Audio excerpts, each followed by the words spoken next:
Hello guys, welcome to your clinical scenarios case number 5. I hope you people are enjoying these clinical scenarios, and this is an attempt to give you a glance of your next paper. And you must have come across your NEET 2020 paper. They have already started this chain of more and more clinical scenarios, and I'm trying to complement them with more and more images. So let's see the question number 5. This is a 65-year woman who is coming with the complaints of pain and swelling, and that is on the inner aspect of the right eye for the past 2 days. So there is a pain and there is some swelling on the inner aspect of the right eye, and that is an acute condition just from 2 days. Examination of the eye also shows tenderness, we have edema, we have redness over this medial canthus area. Slight pressure over the area is also causing the expression of purulent material, while visual acuity is normal. What is the most likely diagnosis? So let us see the options. We have episcleritis, dacrocystitis, hordeolums, and the chalazion. Now before going to the approach of the options, let us try to see what the question trying to say. The question is saying that this is a condition which is occurring in an elderly female, and the main complaint is actually the acute inflammation. How I am saying that this is a main problem showing the acute inflammation, because there is actually the pain and swelling that is just from 2 days, and that is also giving you tenderness, edema, and the redness over this medial canthus area, and the slight pressure over this area is causing the expression of the purulent material. It is causing the expression of the purulent material. That means there is some bacterial infection. There is some bacterial infection that is occurring. Okay, we have pain, we have redness over the medial canthus, we have got the expression of the purulent material there, and visual acuity is normal. So we will have to search for a condition that is giving you acute inflammation, bacterial infection over this medial canthus area, and it should have a normal visual acuity. It should give you a normal visual acuity. Now try to see the options. First one is episcleritis. Now episcleritis is a acute inflammation, okay, but it is not giving you the purulent material. There is no bacterial infection in the episcleritis, plus visual acuity will be normal here. So partly I can say that it can be episcleritis because there is acute inflammation where visual acuity is normal, but if you look at the site, then this diagnosis will become out of sight. See, the area is over the medial canthus, so the patient is not having the pain or tenderness here in the area of the eyeball. He is having a problem over the medial canthus. So this side along with the purulent material can grossly rule out your episcleritis. Now you are there with the dacrocystitis, with the hordeolums, and with the chalazion. Now what are actually hordeolum? What do you mean by hordeolum? Hordeolum means the acute inflammation. We have got two kind of hordeolums. So if you go with the diagnosis of the hordeolum, hordeolum again means the acute pustular inflammation. Whenever there is a acute pustular inflammation, or we can say there is a suppurative inflammation, then this is actually called as the hordeolum. Acute suppurative inflammation or acute pustular inflammation is called as a hordeolum.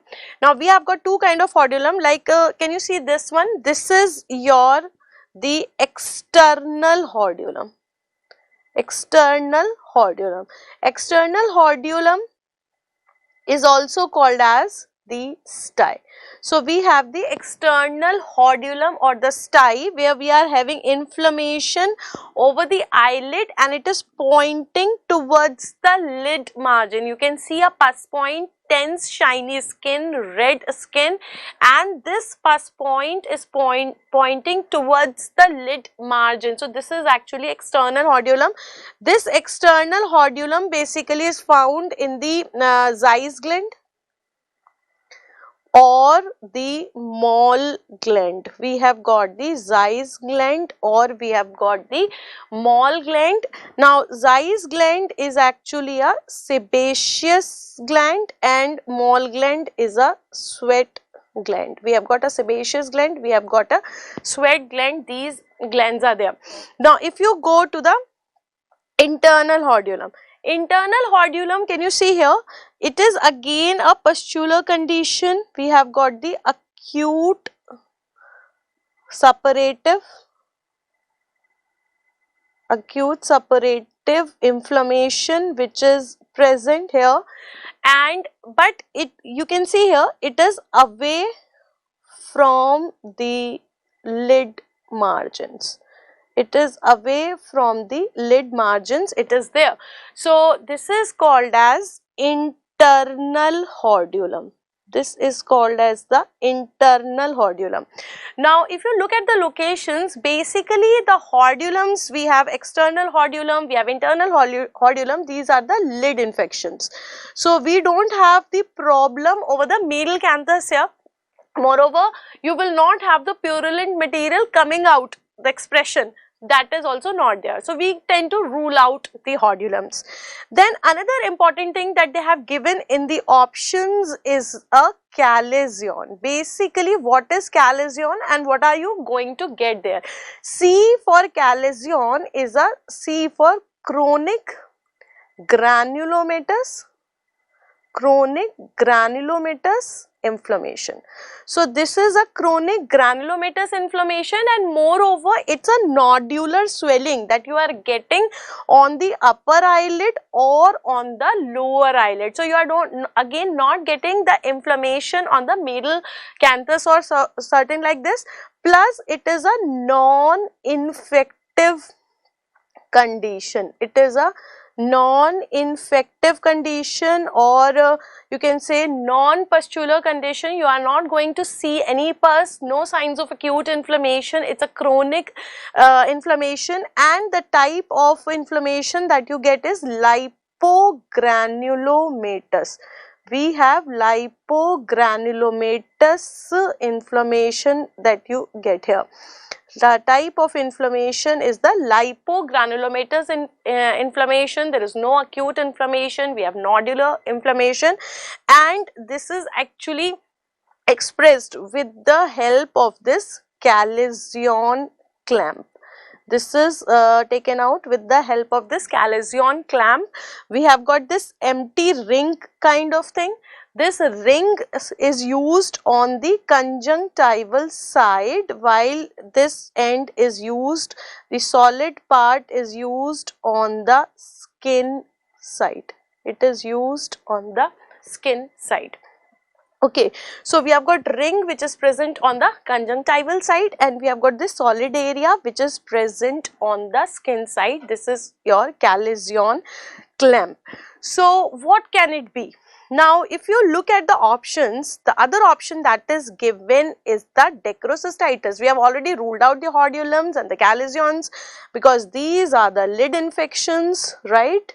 So these are not your lid infections, we already know. So your answer is the dacrocystitis. Now look at this picture. Does it resemble the lady which is given in the question? She is having the problem, though the other eye is shown, but she is having some inflammation, pain, tenderness over the medial canthus. So this condition is actually dacrocystitis. So you are correct. Now if this patient will present, obviously there will be pain, there will be swelling over the inner aspect, there will be tenderness, and also the expression of the purulent material. So this is probably the acute dacrocystitis. Okay, now what happens in cases of the acute dacrocystitis? Whenever we have acute inflammation, then you have to always remember that the syringing and probing. Then in those conditions, the syringing and probing is contraindicated. In those conditions, syringing and probing is actually contraindicated because that can lead to the risk of perforation. We have the risk of perforation in those cases. Now, how can we actually treat these cases? We can give the systemic antibiotics. Along with this, we also give the topical antibiotics. So, because most of the time when we have the dacryocystitis infection is very severe, so giving only the topical antibiotics will not work here. You have to do both. You have to do the fomentation, right? And along with this, because it's a painful condition, acute inflammation, you will give the NSAIDs also, and besides the pain, this will also help in the regression of the swelling. Okay, now let us try to see the anatomy of the lacrimal apparatus because it is important and many times questions are asked related to this. Now see what happens. Suppose this is your middle canthus of the eye. Okay, it is something like this. So on the lateral side we will have what you call as the lacrimal gland. Okay, so the lacrimal apparatus consists of the lacrimal gland on the lateral side, and we have got the two punctas here. Okay, this is your upper puncta and this is your lower puncta. Now what happens, we have got the canaliculi which are coming from here. So we have got first this vertical canaliculi coming here, and then we have the horizontal canaliculi like this. Then we have the horizontal canaliculi, and this will be opening in the lacrimal sac. From this sac it is coming out. This is your nasolacrimal duct, and this nasolacrimal duct is opening in the inferior meatus of the nose. This is coming in the inferior meatus of the nose. So if you look at these parts, these are canaliculi. I will say vertical canaliculi and then I will say horizontal canaliculi. This I will say is a lacrimal sac, right? And this I will say is a nasolacrimal duct. Now there are so many questions that could be asked. First of all, what are the parts? So you have the puncta. The punctum is important. This is your upper punctum, lower punctum. Then we have canaliculi. Canaliculi is your upper and lower. Now what are the dimensions? Upper is the vertical and the horizontal. We have vertical and horizontal. So vertical is just 2 mm while horizontal is 8 mm. Together makes 10 mm. Right. Then is the lacrimal sac, and sac is opening in nasolacrimal duct. So this duct is 15 to 18 mm long, and the direction is very important, and I don't know why it is always having some confusion. Like if you talk about the direction of NLD is very clear, and I tell you the mnemonic, this is date of birth. So it is down, then out. So outward means laterally, right, and backward. Down, out and back, this is the direction, and it is opening in the inferior meatus of the nose. Okay, now what happens if you look at this NLD, we have got certain valves here, and what are the purpose of these valves actually? The purpose is to maintain unidirectional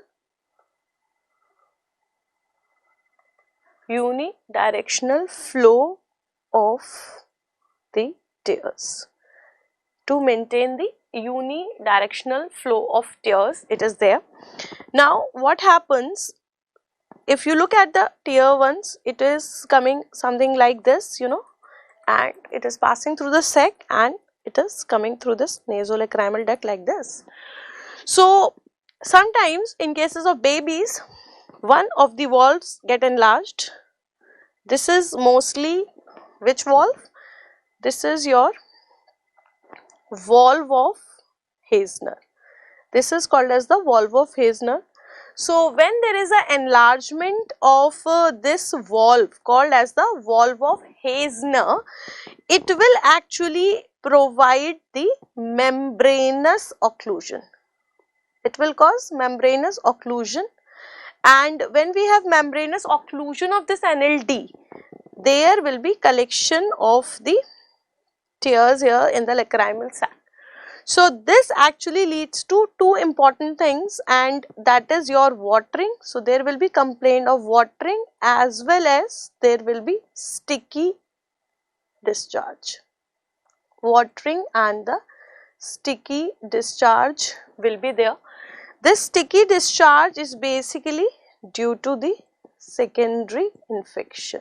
It will be due to the secondary infection that is there. Okay, and this secondary infection is your bacterial infection.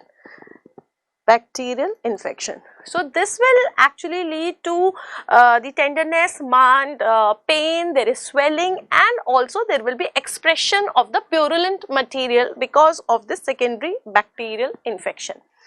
Now, you cannot do syringing and probing in cases of acute acrocystitis, but these babies who are presenting with the congenital dacryocystitis, we can actually do there according to the age of the baby. So if you look here, those babies who are coming 0 to 1 year, okay, and mother says that my baby is having watering since birth or sticky discharge, because you know secondary infections are quite common there. So you can give them the lacrimal sac massage. We can do the lacrimal sac massage, okay. Along with this, you give the topical antibiotics. Along with this, we also give the topical antibiotics. Topical antibiotics are actually given because there is recurrent secondary infection. Then we have got 1 to 2 years. Between 1 to 2 years, we can try for syringing. Now what happens when you do this lacrimal sac massage? There is actually spontaneous resolution. There is spontaneous resolution, and most of the time the babies get improved about 80%. So I have given you a very favorable figure, somewhere like 70 to 75, 80, 85, so depending upon how fortunate and how effectively the lacrimal sac massage is done, maintaining the strict sepsis, taking the little finger, coming from this medial side and giving a firm stroke on the lateral wall of the nose. So you have to give this. So the proper technique has to be explained to the mother, because most of the time it is the mother who is doing it, and like the firm pressure has to be put, because you know you have to apply some pressure so that you can open up the membranous occlusion, and it's good if the mother is doing during the feeding, because at that time you expect the maximum cooperation of the patient. Okay, so if it is not done, then you can do forceful syringing, like we are forcefully injecting the normal saline. Okay, with the normal saline we are doing it. So we try to open up with the thrust. So this is providing you the thrust so that maybe it is opened up. So if this is also not working, then between 2 to 3 years you can go for the probing. So in the instrument section, I have already told you how this probe looks like. We use the Bowman's lacrimal probe.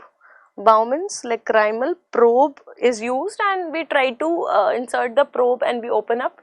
And then if you go between 3 to 4 years, between 3 to 4 years, we can do syringing and probing alternatively. Alternatively, we are doing the syringing and probing. So 6 procedures we can do every 3 months, okay, and we try to do it, because you know we do not do the DCR. Okay, DCR is done only after 4 years of age, because you know facial growth should be full before going for the DCR.